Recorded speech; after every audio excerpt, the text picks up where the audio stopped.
Hello student, कैसे हैं आप? आई होप आप सभी अच्छे से होंगे, अपने स्टडी को कंटिन्यू कर रहे होंगे। आज के लेक्चर में हम डिस्कस करने वाले हैं एक important topic, that is some special points about the order of reaction and molecularity. Last के लेक्चर में हमने डिस्कस किया था कि what is the order of reaction, what is the molecularity, इनके एग्जांपल भी लिए थे। और साथ में हमने क्या डिस्कस किया था कि types of reaction on the basis of order of reactions. वहाँ हमने zero order reaction, first order reaction, second order reaction, fractional order reaction, उनको हमने डिस्कस किया था। आई होप आपने उन वीडियो को अच्छे से वॉच किया होगा। यदि फिर भी अभी तक आपने उन वीडियो को वॉच नहीं किया है तो आप YouTube channel chemistry plus academy पर जाकर उसमें प्लेलिस्ट क्लास 12th में जाइए, उसके बाद वहाँ पे से आप वीडियो को वॉच कर सकते हैं।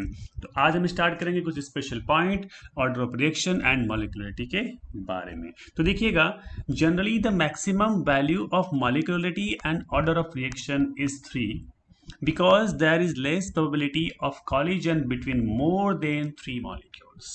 ओके, अब देखिएगा, हमने डिस्कस किया था कि ऑर्डर ऑफ रिएक्शन होता क्या है एंड मॉलिक्यूलरिटी होता क्या। ये आपको पता है कि मॉलिक्यूलरिटी का मीन्स होता है कि जो बैलेंस केमिकल इक्वेशन है उसमें नंबर ऑफ रिएक्टेंट्स मॉलिक्यूल कितने पार्टिसिपेट कर रहे हैं, that is the molecularity. Order of reaction का मीन्स क्या होता है कि रेट ऑफ रिएक्शन जिन मॉलिक्यूल की कंसंट्रेशन पर डिपेंड करता है या जिन मॉलिक्यूल की कंसंट्रेशन चेंज हो रही है वो होता है ऑर्डर ऑफ रिएक्शन। और जनरली क्या है, molecularity and order of reaction का मैक्सिमम वैल्यू 3 या फिर कभी कभी 4 भी हो सकता है, क्योंकि इससे ज़्यादा मॉलिक्यूल्स में इफेक्टिव कोलिजन नहीं होगी। जब मॉलिक्यूल में कोलिजन होगी नहीं तो वो प्रोडक्ट का फॉर्मेशन नहीं करेंगे। इसका मीन्स रेट ऑफ रिएक्शन भी क्या हो जाएगा, कम हो जाएगा। इट मीन्स क्या है कि 3 या 4 से ज़्यादा मॉलिक्यूल पार्टिसिपेट एक साथ नहीं करेंगे। इसका मतलब highest value of molecularity and order of reaction 3 या 4 होगा। For a chemical reaction, the order of reaction and the molecularity may be same or different. अब देखिए, कोई केमिकल रिएक्शन है, उसके लिए order of reaction and molecularity दोनों का वैल्यू सेम भी हो सकता है और डिफरेंट डिफरेंट हो सकता है। ये आपको पता ही है, हमने बहुत सारे एग्जांपल्स भी डिस्कस किए थे दोनों टॉपिक्स के अंदर। वो हमने देखा था कि molecularity and order of reaction same भी हो सकता है, डिफरेंट डिफरेंट भी हो सकता है। तो अब हम डिस्कस करेंगे किन किन रिएक्शन के लिए molecularity and order of reaction का वैल्यू सेम होता है और किन किन रिएक्शन के लिए molecularity and order of reaction का वैल्यू क्या होता है, डिफरेंट डिफरेंट होता है। अब देखिए, सबसे number 1 point, same order of reaction and molecularity. ऐसी रिएक्शंस जहां पर order of reaction and molecularity का वैल्यू क्या है, सेम है। ओके, तो वो हम डिस्कस करेंगे। तो आप देखिए इसके अंदर, ये यहाँ पर केमिकल रिएक्शन है H2 plus I2 gives 2HI।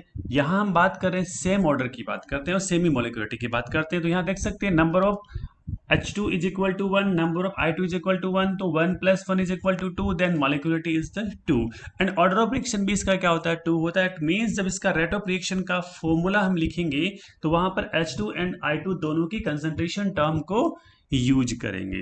अब देखिए, PCl5 gives PCl3 plus Cl2।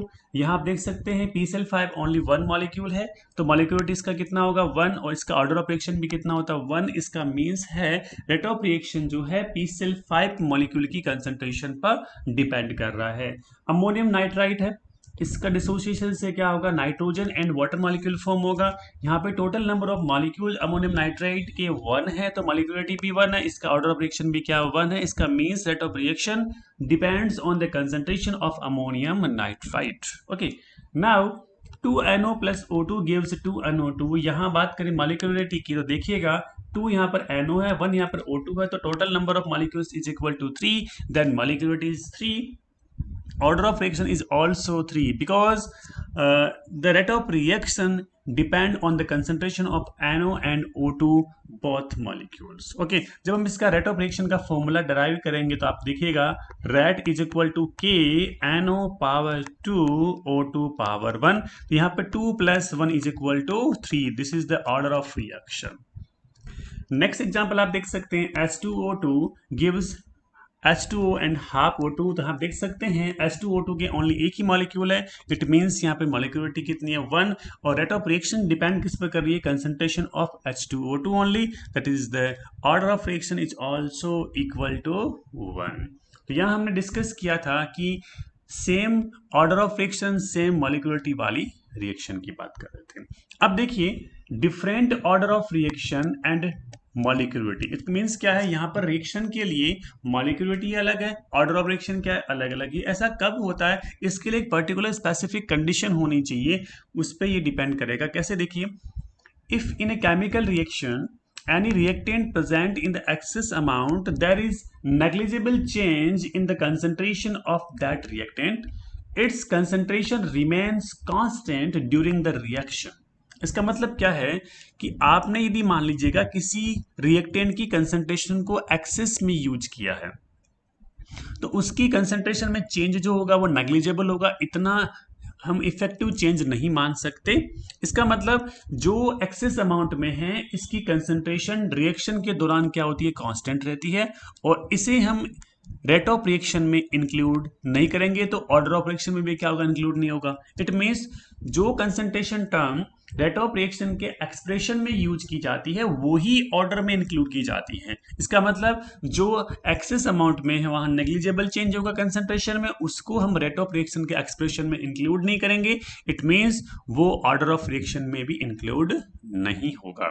Example देखिए, ये यहाँ पर एस्टर है, इसका वैसे आईयूपीएसी नेम होगा इथाइल एसीटेट, वाटर के साथ रिएक्शन करवा रहे हैं और आपको पता है वाटर यहाँ पर एक्सेस अमाउंट में है, ये है carboxylic acid, this is the alcohol.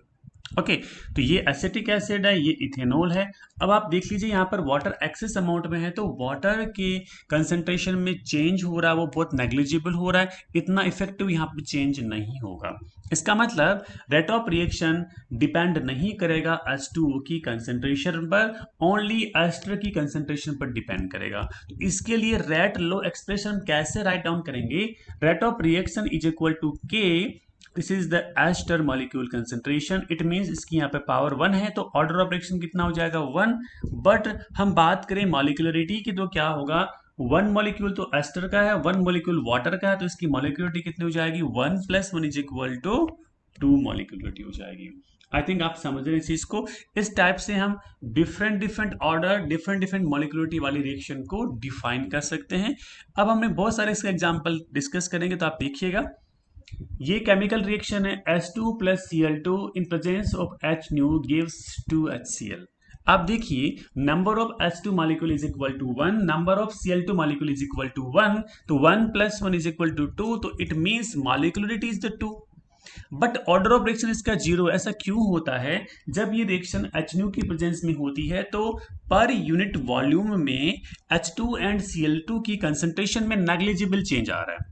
इसका मतलब क्या है, ज्यादा इसमें कंसंट्रेशन में चेंज नहीं हो रहा, रिएक्शन बहुत स्लो होती है, तो HCl का अमाउंट भी क्या मिलता है, बहुत ही आपको कम मिलता है। तो ये देखा गया है कि पर यूनिट वॉल्यूम में ज्यादा चेंज नहीं हो रहा है H2 और Cl2 की कंसंट्रेशन में, तो इसका मतलब इनको रेट लो एक्सप्रेशन में इंक्लूड नहीं करेंगे। तो इसका जब रेट लो एक्सप्रेशन ड्राइव करते हैं तो rate is equal to only क्या होता है, के, और H2 की पावर 0 Cl2 की पावर 0 ये होता है।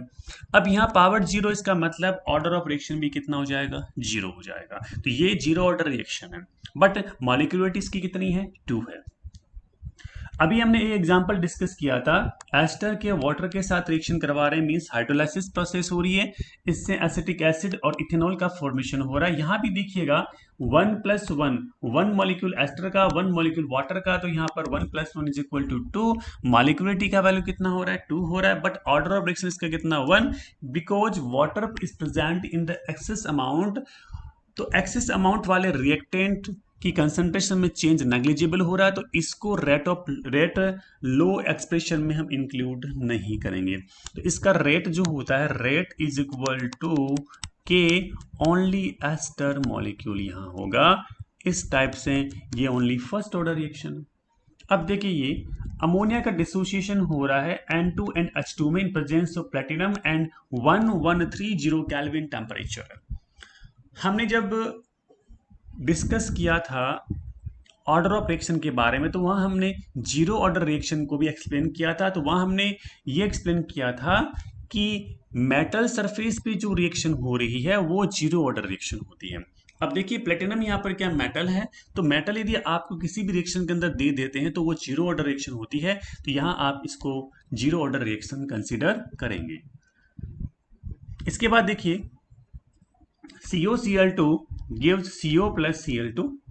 यहाँ पे हमने डिस्कस किया था फ्रैक्शनल ऑर्डर रिएक्शन लास्ट के लेक्चर में, तो हमने कुछ 3-4 एग्जांपल लिए थे फ्रैक्शनल ऑर्डर रिएक्शन के, तो वहां हमने स्पेशल टाइप के एग्जांपल लिए थे। तो आप देख सकते हैं यहाँ पर मॉलिक्यूलरिटी तो कितनी है 1, क्योंकि ओनली एक ही COCl2 मॉलिक्यूल है, बट यहाँ पर ऑर्डर ऑफ रिएक्शन क्या 1.5 है। जब इसका एक्सपेरिमेंट किया गया तो इसके अंदर रेट ऑफ रिएक्शन का वैल्यू ये हुआ था, rate is equal to K COCl2। COCl2 यहाँ पे क्या है, कार्बोनिल क्लोराइड COCl2। तो यहाँ इसका 3/2 इस टाइप से हमने डिफाइन किया था। इसके बाद देखिए CO plus Cl2 give COCl2। मॉलिक्यूलरिटीज की कितनी है 2, आप देख सकते हैं CO एंड Cl2 2 मॉलिक्यूलरिटी है, तो इसका 2.5 का ऑर्डर ऑफ रिएक्शन है। ठीक है, इसमें देखिए H2 plus Br2 gives 2HBr। यहाँ पर इसका मॉलिक्यूलरिटी कितनी होती है 2 और ऑर्डर ऑफ रिएक्शन कितना होता है 1.5 होता है। तो आप देख सकते हैं इसका जब रेट ऑफ रिएक्शन को कैलकुलेट किया गया तो rate is equal to K H2 and Br2 की पावर हाफ इसके अंदर आइडेंटिफाई किया गया। ये सारा एक्सपेरिमेंटल वैल्यू है, तो आप देखिए ये 1 है, ये हाफ है, तो हो जाएगा 1.5। इसी टाइप से CH2 डबल बॉन्ड CH2 इसका नेम होता है इथीन। जब आप इसकी H2 के साथ रिएक्शन करवाते हैं तो हाइड्रोजनेशन प्रोसेस होगी, इससे क्या बन रहा है इथेन का फॉर्मेशन होगा। और आपको पता है जब इथेन का फॉर्मेशन होगा यहाँ मॉलिक्यूलरिटी कितनी है 1 + 1 2 यहाँ पर मॉलिक्यूलरिटी है, और ऑर्डर ऑफ रिएक्शन कितना होता है 1। इसमें देखा गया कि इसका रेट ऑफ रिएक्शन जब इसको डराइव किया गया तो rate of reaction K CH2 double bond CH2 ऐसा आया। इट मींस H2 की कंसंट्रेशन पर डिपेंड नहीं कर रहा है रेट ऑफ रिएक्शन, इसलिए इसका order of reaction depend only किस पे कर रहा है इथीन मॉलिक्यूल पर, तो ऑर्डर ऑफ रिएक्शन इसका कितना है ओनली 1। ओके, तो ये इस टाइप से हम डिफाइन कर सकते हैं कि order of reaction and molecularity दोनों डिफरेंट भी हो सकती है। ओके, अब देखिए आप नेक्स्ट आपका टॉपिक है difference between the order of reaction and the molecularity. तो यहाँ हम इन दोनों में डिफरेंस को बात करेंगे। तो ये एग्जाम्स में कई बार क्वेश्चंस पूछा जाता है, कई बार 2 डिफरेंस पूछ लेते हैं, कई बार 4 डिफरेंस पूछ लेते हैं। यदि मान लीजिएगा ये 1 मार्क्स का क्वेश्चन है तो आप 2 डिफरेंस लेके आए, 2 मार्क्स का क्वेश्चन है तो आपके लिए आपको 4 डिफरेंस लेके आने होते हैं। तो इस साइड में आपके ऑर्डर ऑफ रिएक्शन है, यहाँ पर आपके क्या मॉलिक्यूलरिटी है। तो देखिए what is the order of reaction, ये सारा हम डिस्कस कर चुके हैं, दोबारा आपका रिवीजन पार्ट हो जाएगा इसके अंदर। जब आप इनके बीच डिफरेंस को आइडेंटिफाई कर रहे हैं, डिफरेंस इन दोनों को कंपेयर कर रहे हैं, तो आपका दोनों का रिविजन हो रहा है। तो देखिए ऑर्डर ऑफ रिएक्शन में क्या होता है, the number of reactant molecule whose concentration changes during a chemical reaction is called as order of reaction। ठीक है, तो जिनकी कंसेंट्रेशन में चेंज होता है वो ऑर्डर ऑफ रिएक्शन में इंक्लूड किए जाते हैं। बट मॉलिक्यूलरिटी क्या होती है, the total number of molecule that must collide in a chemical reaction is called as the molecularity of the reaction. ये हम डिस्कस कर चुके हैं। Order of reaction is the experimentally determined quantity, but molecularity is the theoretical value। Order of reaction की बात करें, आपको पता है 0 भी था, होल नंबर में भी था और फ्रैक्शन में भी था। बहुत सारे रिएक्शन हम एग्जांपल्स ले चुके हैं, तो वहां पर 0 भी आ रहा है, किसी का होल नंबर में भी आ रहा है, किसी का फ्रैक्शन में भी आ रहा है, ये आपको पता है। Okay, but in the case of molecularity it is always natural number, means 1 2 3 4 etc. it cannot be 0 और fractional। ये ना तो 0 होगी ना इसकी वैल्यू क्या होगी फ्रैक्शनल होगी। तो इस टाइप से मैं डिफरेंस को आप देख सकते हैं, और भी डिफरेंस है हम इसमें देख रहे हैं। अब आप देखिए ऑर्डर ऑफ रिएक्शन को, तो आप देख सकते हैं कि it cannot be determined from the balanced chemical equation. आपको कोई बैलेंस्ड केमिकल इक्वेशन दी हुई है तो उसको देख के आप इसके अंदर पता नहीं कर सकते कि इसका ऑर्डर ऑफ रिएक्शन क्या है। बट अब बात करें मॉलिक्यूलरिटी की, तो जब आपको यदि बैलेंस्ड केमिकल इक्वेशन दे दिया जाता है तो उस इक्वेशन के बेस पर आप मॉलिक्यूलरिटी के बारे में आइडेंटिफाई कर सकते हैं। वहां पर total number of moles of reactants molecules कितने, इनका सम कीजिएगा, वो वैल्यू जो होगी that is the molecularity. Okay, अब देखिए it is applicable to elementary as well as the complex reaction. Elementary reaction का मीन्स क्या होता है, जो इसके अंदर बहुत ही सिंपल टाइप की रिएक्शन होती है, सिंगल स्टेप में होती है, उनके लिए भी काम आएगा और कॉम्प्लेक्स सिस्टम में भी क्या होगा, काम आएगा। बट मॉलिक्यूलरिटी ओनली क्या है, एलिमेंट्री रिएक्शन के लिए क्या होती है, एप्लीकेबल होती है, कॉम्प्लेक्स रिएक्शन के लिए एप्लीकेबल नहीं है। अब देखिए ऑर्डर ऑफ रिएक्शन की बात करते हैं।